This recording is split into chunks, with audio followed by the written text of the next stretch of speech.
Ngayong hapon, kinitong latest weather update. Base sa atong latest satellite image, wala tayo monitor na low pressure area sulod o gawas sa atong Philippine Area of Responsibility.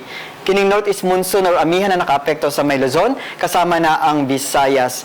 Sulod sa atong 24 oras sa forecast ang tibuok sa Kabisayaan, kasama ng probinsya sa Cebu, makasinati ang panagsama panganuron, ngadto na sa madag-umon na kalangitan, ug natay mga patak-patak na hinay na mga pag-uwan. Kasarangan nga na sa kusog na hangin ang masinati sa tibok sa Kabisayaan ug atong kadagatan, kasarangan nga na sa pagkabalaron. Ang gitason sa balod moabot sa 1.25 to 2.4 metros.